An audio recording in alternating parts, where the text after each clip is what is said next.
السلام عليكم، عاملين ايه؟ يا رب تكونوا بخير. ورجعنا لكم بعد غياب بتطبيق جامد جدا، هو حصري على قناتنا، قناة الحبار المصري. ده مشروع المصحف مطبوع. هتلاقي اللينك بتاعه موجود على قناة التليجرام وفي الوصف بتاع الفيديو. تمام، تعالوا نخش نستعرض المشروع مع بعض بسرعة عشان وقت الفيديو. وادي معانا مشروع المصحف زي ما انتم شايفين كده. طبعا هو بيشتغل اوفلاين مش اونلاين زي ما انتم شايفين. تمام، فده المشروع بتاعنا اهوت. هنا عندك عدد الصور وعدد الصفحات والمكية والمدنية، وعندك هنا فهرس البحث. لو جينا نكتب هنا أي صورة، وليكن مثلا أهو نكتب حرف من أي صورة، يروح ظاهر لنا الحروف، ظاهر لنا الصور زي ما انتم شايفين كده. مثلا النساء.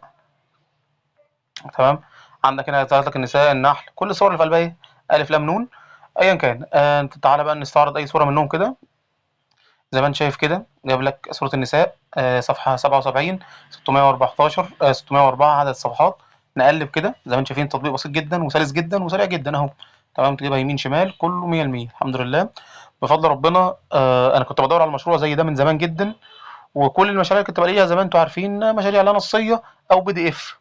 مش مشاريع ما تتلقش ان هي تبقى موجوده في تطبيق اسلامي احترافي. يعني مثلا في تطبيقات، في ناس بتنزل مشاريع احترافيه جدا، ولكن بينقصها موضوع المصحف ان هو يكون بالشكل الاحترافي ده.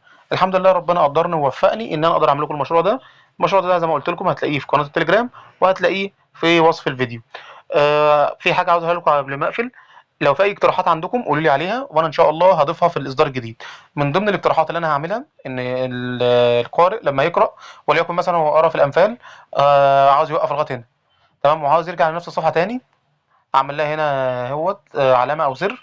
لما يضغط هترجعه ان شاء الله، ده في الاصدار الجديد.